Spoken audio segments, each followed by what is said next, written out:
Gente, convido vocês então a partir de agora a acompanharem junto com o público aqui do All News, no portal, na TV e também nas redes sociais, uma conversa para a qual eu vou estar muito bem acompanhada. Antes de tudo, deixa eu dar boas-vindas e muito boa tarde ao meu parceiríssimo honrado, Ricardo Couto. Que terça-feira, bem-vindo, querido.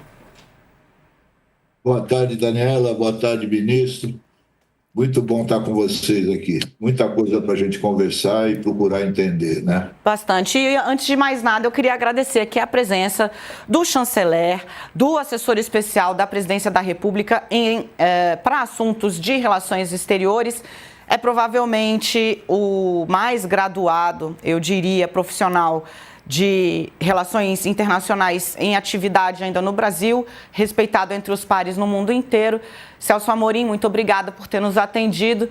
Seja bem-vindo, ainda mais numa terça-feira tão quente. Obrigado a você, Daniela, e prazer também estar com você e com o Ricardo, velho amigo. Vou chamá-lo de ministro, por favor. Ministro, é o seguinte, Donald Trump vem fazendo, ele inicia uma pressão sobre o mundo tarifária. É a inauguração desse primeiro mandato, desse primeiro ano de segundo mandato de Donald Trump. É o tarifaço. Não poupa ninguém, vai e volta. Felizmente recuou no tarifaço sobre o Brasil. Agora, ele inaugura um segundo momento. No dia 2 de janeiro, subtrai Maduro na Venezuela e inicia uma ofensiva sem precedentes para o continente europeu, que o tem como mais do que aliado, como disse o premier da Dinamarca, né?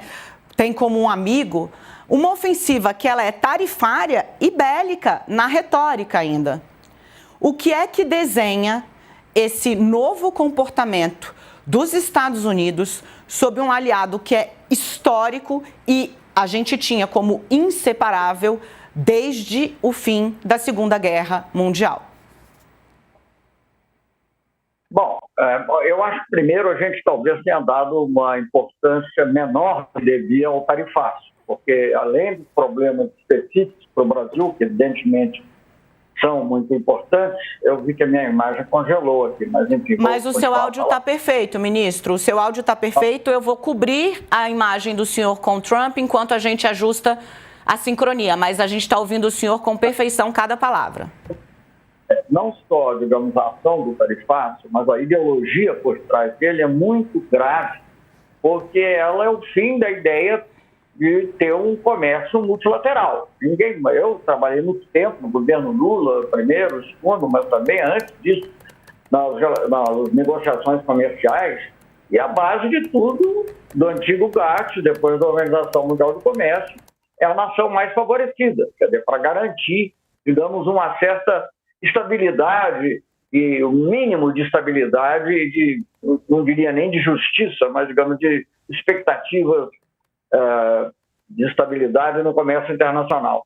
E não só aplicou as tarifas, mas como apresentou, ou ele próprio, ou o pessoal do vestiário, uma ideologia de que acabou isso. Vamos voltar, está dito explicitamente na justificativa da Casa Branca, vamos voltar ao sistema de reciprocidade, que era o sistema dos anos 30, né? E que deu no que deu. Então, isso já é uma coisa gravíssima. Agora nós estamos passando dessa questão, parecia ser mais econômica do que política, nada é puramente econômico, né? Mas digamos assim, mais econômica do que política, para ações como essa, por exemplo, na Venezuela, que é algo nunca visto aqui na América do Sul. A América do Sul nunca foi objeto de um ataque armado dessa forma. É claro que houve ações de inteligência e outras questões que resultaram na derrubada de governos, inclusive aqui no Brasil. Mas a ação militar, eu acho que cria uma ferida que não vai cicatrizar com facilidade. Eu acho muito triste. E vemos também essas atitudes em relação à Europa, em relação ao mundo, novas ameaças, Irã, Groenlândia. Então, é muito preocupante tudo isso. Obviamente, eu não estou fazendo um pronunciamento oficial do governo, o presidente Lula tem falado a respeito, mas eu acho que é também importante, como análise, mostrar que isso é uma situação que nunca enfrentamos antes. Perfeito, Couto. Não me lembro, não me lembro. Porque mesmo antes da Segunda Guerra Mundial, da Primeira Guerra Mundial, era um outro sistema. Quer dizer, o uso da força para mudar as situações era o universo que existia. De 45, houve uma tentativa depois da Primeira Guerra, e depois da Segunda Guerra, a criação de todo o sistema da ONU e das organizações econômicas, tudo isso está sendo colocado abaixo. Então é muito difícil saber como é que a gente vai viver nesse mundo. Nós não fomos preparados para isso. Agora sumiu tudo.